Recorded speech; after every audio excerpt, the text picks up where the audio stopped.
એટલે જે પણ યુનિટ છે ને તૈયારી કરી રાખજો. આ વીકમાં જ છે તમારો ટેસ્ટ, આજે ખાલી નથી.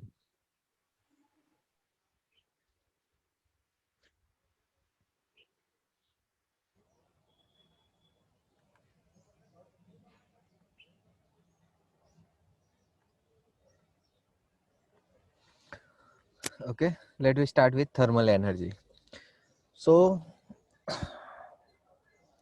thermal energy is the energy of a body arising from motion of its atoms or molecules. So for example, if we have water molecule, okay, so when the water molecule in a liquid state moves from one place to another, a kinetic energy is produced, 1/2 mv square, and due to the kinetic energy a thermal energy is produced. Means due to the movement of molecules or ions, heat is produced. Okay, this movement or this motion of molecule is known as thermal motion because it produces heat during the movement. Thermal energy is directly proportional to the temperature of the substance. Okay. કોઈ પણ means compound છે તો એની thermal energy કેટલી હશે? તો એ જે molecules કન્સ્ટિટ્યુઅન્ટ particle છે એનું ટેમ્પરેચર કેટલું છે, અને એ ટેમ્પરેચર કોના પર ડિપેન્ડ કરે? એની સ્પીડ, કેટલી સ્પીડથી એ મૂવ કરે છે. ઓકે, ગેસિયસ પાર્ટિકલ બહુ વધારે સ્પીડથી મૂવ કરતા હોય. Okay, because there is no any type of attraction between two molecules. કોઈ પણ બે મોલિક્યુલ વચ્ચે એટ્રેક્શન હોય જ નહીં, અને ગેસિયસ મોલિક્યુલ ફ્રી હશે, એક કોઈ પણ ડાયરેક્શનમાં એ મૂવ્સ કરશે. તો એ મૂવ કરે છે એના લીધે શું થશે? એની કાઇનેટિક એનર્જી પ્રોડ્યુસ થશે. કાઇનેટિક એનર્જીની લીધે એનું ટેમ્પરેચર ઓટોમેટિકલી શું થઈ જાય? ઇન્ક્રીઝ થઈ જાય. અને એ ટેમ્પરેચર પરથી આપણે થર્મલ એનર્જી ફાઇન્ડ કરી શકીએ. Okay, it is the measure of average kinetic energy of particles of the matter and is thus responsible for movement of particle. The movement of particle is called thermal motion. Okay, means જે motion થી particle move કરે છે જેના લીધે એની kinetic energy formula શું છે? Ke is equal to 1/2 mv square. Okay, તો આ જે પાર્ટિકલ મૂવ કરે છે એના લીધે એની થર્મલ એનર્જી પ્રોડ્યુસ થાય છે. તો આ જે મૂવમેન્ટ, આ સ્પીડ, આ મોશન છે એને શું કહેવાય? Thermal motion. Okay, thermal movement, thermal motion, કોઈ પણ વર્ડ્સ તમે યુઝ કરી શકો આમાં. નાઉ what is the relationship between intermolecular forces and thermal interaction? means આ બંને કયા પોઈન્ટ્સમાં ડિફરન્સ છે, કયા પોઈન્ટ્સમાં સેમ છે બંને? આમ તો ઇન્ટરમોલિક્યુલર ફોર્સ છે એ જો વધારે સ્ટ્રોંગ હોય તો થર્મલ મોશન ઓલવેઝ કેવું હોય? લેસ હોય. કેમ? કેમ કે જો ફોર્સ વધારે હોય તો એકબીજાથી એ મૂવ અલગ ના થઈ શકે, મૂવ ના કરી શકે કોઈ પણ ડાયરેક્શનમાં. એક કોઈ પર્ટિક્યુલર જગ્યા પર એ શું થઈ જશે? ફિક્સ થઈ જશે. તો કાઇનેટિક એનર્જી ઓટોમેટિકલી કેવી થઈ જવાની? ઝીરો થઈ જવાની. તો ઓલવેઝ આ વસ્તુ થશે કે જ્યારે પણ ઇન્ટરમોલિક્યુલર ફોર્સીસની વેલ્યુ વધારે હશે, ઓકે, કોઈ પણ ટાઈપનું એટ્રેક્શન વધારે હશે, તો એ ટાઈમે થર્મલ ઇન્ટ્રેક્શન કેવું હશે? બહુ ઓછું. Okay, we have already learned that intermolecular force tend to keep the molecules together. Okay, intermolecular force નું મીન્સ વર્ક શું હોય છે કે દરેક મોલિક્યુલને એક જગ્યાએ જકડી રાખે છે, એ કોઈ ફિક્સ પોઝિશન પર રાખશે. ઓકે, એકબીજાને જોઈન્ટ થયેલા હોય એટલે. while the thermal energy of the molecule tend to keep them apart. Thermal energy કે થર્મલ મોશન શું કરશે? તો એકબીજાને દૂર લઈ જશે. તો કોઈ પણ એક આના પરથી JEE નીટ માટે એક ક્વેશ્ચન પૂછાય છે. ઓકે, તો એ ક્વેશ્ચન એ ટાઈપનો હોય છે કે કયા સ્ટેટ માટે થર્મલ એનર્જી મેક્સિમમ હોય અને થર્મલ એનર્જી મિનિમમ હોય સોલિડ, લિક્વિડ, ગેસિયસ સ્ટેટ માટે. સેમ વે એ ક્વેશ્ચન હોય ઇન્ટરમોલિક્યુલર ફોર્સીસ માટે. તો કયા સ્ટેટમાં ઇન્ટરમોલિક્યુલર ફોર્સ સ્ટ્રોંગર હોય અને કયા સ્ટેટ માટે ઇન્ટરમોલિક્યુલર ફોર્સ વીકર હોય? તો કોઈને આઈડિયા છે આ બંનેમાં શું આન્સર આવશે ક્વેશ્ચનમાં?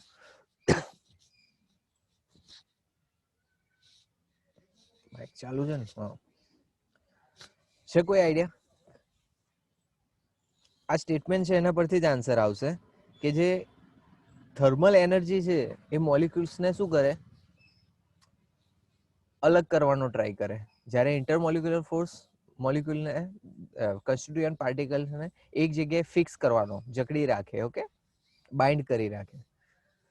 તો હવે તમને ખબર હોવી જોઈએ કે સોલિડ, લિક્વિડ અને ગેસમાં કોની અંદર મોલિક્યુલ્સ એકદમ જોડે ફિક્સ પોઝિશન પર હોય અને કોનામાં વધારે દૂર હોય. તો એના પરથી તમને આન્સર ખબર પડી જાય કે થર્મલ એનર્જી કયા મોલિક્યુલ માટે મેક્સિમમ, કયા સ્ટેટ માટે મેક્સિમમ હોય અને કયા સ્ટેટ માટે મિનિમમ હોય. સેમ વે ઇન્ટરમોલિક્યુલર ફોર્સની વેલ્યુ કોના માટે મેક્સિમમ અને કોના માટે મિનિમમ હોય.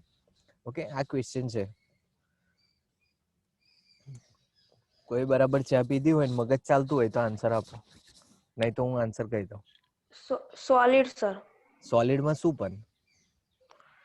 સોલિડમાં વધારે ઇન્ટરમોલિક્યુલર ફોર્સ. ફોર્સ. હા, અને એની થર્મલ એનર્જી કેવી હોય સોલિડની? Lowest. Minimum, zero, almost zero. કેમ? સોલિડમાં મોલિક્યુલ મૂવ કરવાના નહીં કરે તો કાઇનેટિક એનર્જી કેટલી થવાની? 1/2 mv². વી કેટલો થવાનો? ઝીરો થવાનો, વેલોસિટી ઝીરો થવાની. એટલે તો કાઇનેટિક એનર્જી ઝીરો થાય તો થર્મલ એનર્જી પણ ઝીરો થઈ જવાની ને. ઓકે, તો આ રીઝન છે કે સોલિડમાં થર્મલ એનર્જી ઝીરો હશે પણ એનું ઇન્ટરમોલિક્યુલર ફોર્સ મેક્સિમમ હશે. કેમ? કેમ કે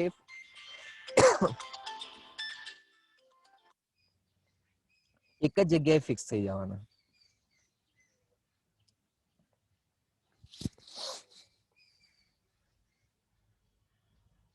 નેક્સ્ટ ઇઝ ગેસ. બીજું છે ગેસિયસ સ્ટેટ માટે. ગેસિયસ સ્ટેટ માટે કોણ મેક્સિમમ હશે? તો ગેસિયસ સ્ટેટમાં પાર્ટિકલ વચ્ચેનું ડિસ્ટન્સ મેક્સિમમ હોય અને ગેસ પાર્ટિકલ કેવા હોય? કોઈ પણ ડાયરેક્શનમાં કોઈ પણ જગ્યાએ મૂવ કરતા હોય. તો આ કન્ડિશનમાં વીની વેલ્યુ મેક્સિમમ છે. વીની વેલ્યુ મેક્સિમમ છે. કોઈ પણ બે પાર્ટિકલ એક જોડે બાઇન્ડ નહીં થયા એટલે તો ઇન્ટરમોલિક્યુલર ફોર્સ ઓલમોસ્ટ કેવો હોય? ઝીરો હોય.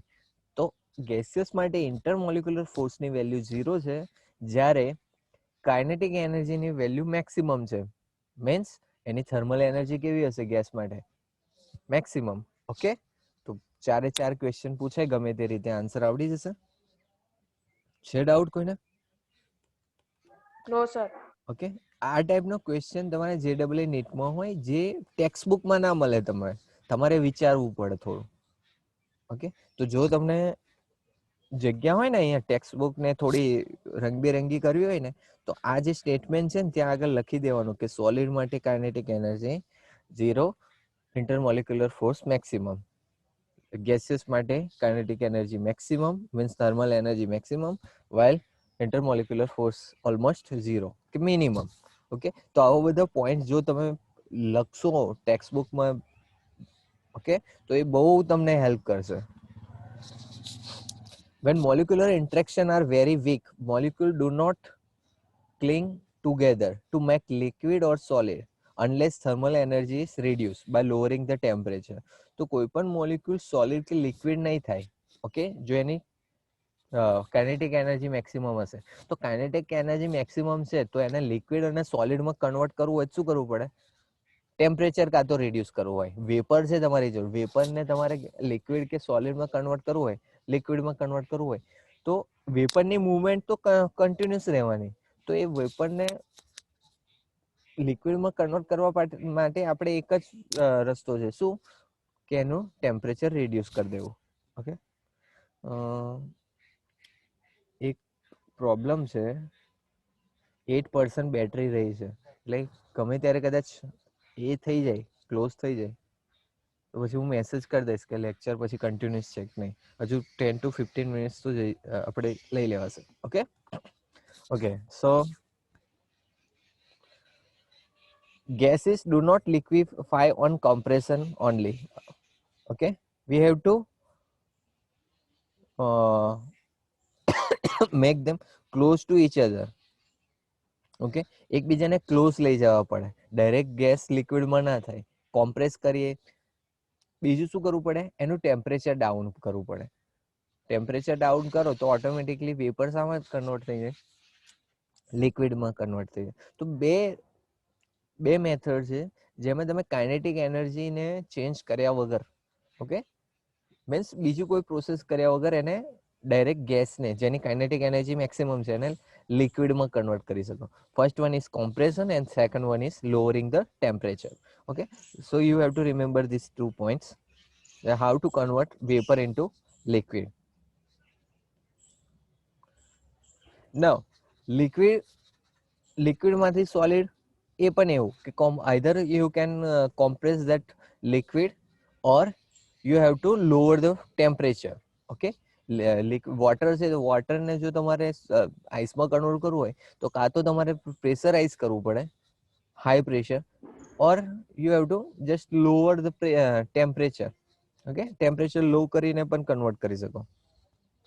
હવે અહીંયા જે તમને ક્વેશ્ચન કહ્યું એનો આન્સર અહીંયા આવે, જો ગેસ, લિક્વિડ અને સોલિડ, ગેસમાંથી લિક્વિડ અને લિક્વિડમાંથી સોલિડ જ્યારે પણ કન્વર્ટ થાય તો શું ઇન્ક્રીઝ થતું હશે, ઇન્ટરમોલિક્યુલર ઇન્ટરેક્શન. ઓકે, ઇન્ટરમોલિક્યુલર ફોર્સ ઇન્ક્રીઝ થતો હોય.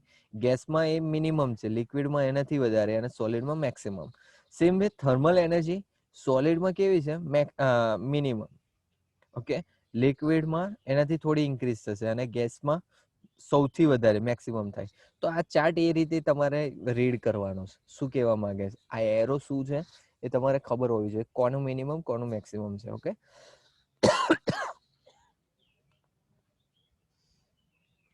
now let me discuss gaseous state.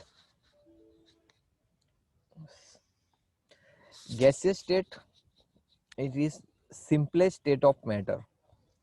Throughout our life we remain immersed in the ocean of air, which is a mixture of gases. Okay, and we know oxygen is very important for human or any animals to sustain.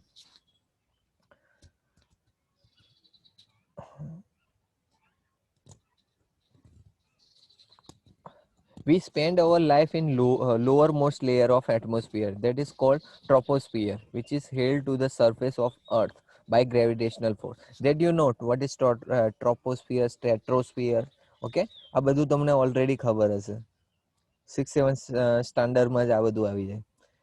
It shields us from harmful radiation. જે troposphere છે એનું work શું છે, તો એ sunlight ને જે radiation છે એનાથી આપણને પ્રોટેક્ટ કરે છે. Okay, also it contain dioxygen, dinitrogen, N2, O2, CO2, H2O vapour and many other gases. Okay, બીજા ગેસીસ પણ છે, પણ જે એનું કમ્પોઝિશન કેવું છે, બહુ જ ઓછું. મેક્સિમમ કોણ છે, તો નાઇટ્રોજન. ઓકે, આ પણ તમને ખબર છે. તો આ જે તમારે 6, 7, 8 સ્ટાન્ડર્ડનું મટીરિયલ હોય ને એમાંથી તમારે કોઈ ક્વેશ્ચન ના આવી શકે, એ વસ્તુ યાદ રાખવાનું, એ ખાલી તમારે રિવિઝન થતું હોય. Let us now focus on our attention on the behavior of substance which exist in the gaseous state under normal condition, temperature and pressure. Okay, normal temperature અને પ્રેશરમાં જે ગેસિયસમાં છે, તો એવા કોઈ 5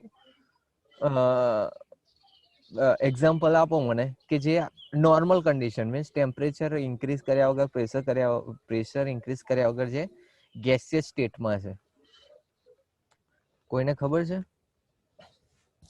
એક્ઝામ્પલ 5 એક્ઝામ્પલ ગેસના જે નેચરલી ગેસ છે. Helium, hmm neon, argon, krypton, xenon and radon. Oxygen, nitrogen, carbon dioxide, આ પણ ગેસ જ છે ને. વધારે ડિટેલમાં આમ જો તૈયારી સારું કહેવાય, બધા યાદ છે. ક્લોરીન છે, એ પણ ગેસ છે જેને આપણે કોમ્પ્રેસ કરીને લિક્વિડ કરીએ છીએ. તો આ બધા નોર્મલ ટેમ્પરેચર પર તમે જો એને જોશો તો એ કેવા હોય, ગેસિયસ ફોર્મમાં જ હોય. ઓકે, તો આપણે એ બધા ગેસની સ્ટડી કરવી. C here, nitrogen, oxygen, fluorine, chlorine, hydrogen અને 18 ગ્રુપ એલિમેન્ટ, આ બધા જ કેવા છે, ગેસ. ઓકે, હવે આપણે ગેસ લો સ્ટાર્ટ કરશું સ્ટડી. તો પહેલા તો ગેસની કેરેક્ટરિસ્ટિક આપણે ખબર હોવી જોઈએ. ગેસની કેરેક્ટરિસ્ટિક શું છે? તો ગેસ કેવો હોય? It is highly compressible. Gas exert pressure equally in all direction. દરેક ડાયરેક્શનમાં એનું પ્રેશર સેમ હોય. કેમ? કેમ કે ઓલ ડાયરેક્શનમાં એ મૂવ કરતા હોય એના particle. Third thing is gas have much lower density than the solid and liquid. એની ડેન્સિટી મીન્સ યુનિટ વોલ્યુમમાં ગેસ પાર્ટિકલ કેટલા હોય? ઓલવેઝ ઓછા હોય લિક્વિડ અને સોલિડની કમ્પેરિઝનમાં. Density means mass by volume. Mass એટલે કોઈ યુનિટ વોલ્યુમમાં કેટલા મોલિક્યુલ્સ ગેસના આપણે ફાઇન્ડ કરી શકીએ. થર્ડ વન ઇઝ શેપ અને વોલ્યુમ ફિક્સ નહીં હોતું. Okay. And last one is gas mix evenly in and completely in all proportion without any mechanical aid. કોઈ પણ મિકેનિકલ પ્રોસેસ સ્ટરિંગ બરિંગ કર્યા વગર આપણે બે ગેસને એડ કરી શકીએ. જ્યારે બે લિક્વિડને એડ કરવા હોય કમ્પ્લીટલી શું કરવું પડે? આપણે સ્ટરિંગ કરીએ. ઓકે, સ્ટરિંગ ખબર છે ને? Yes sir. તો આ ગેસની પ્રોપર્ટી થઈ. હવે ગેસની પ્રોપર્ટી પછી જે ઇમ્પોર્ટન્ટ તમારે છે આ ચાલુ કર્યું ગેસમાં, એમાં એક તો તમારે કયા પિરિયોડિક ટેબલમાં કોણ ગેસિયસ ફોર્મમાં છે. સેકન્ડ થિંગ ઇઝ ગેસની પ્રોપર્ટી શું છે, અને થર્ડ થિંગ ઇઝ ગેસ લો. તો પહેલો લો છે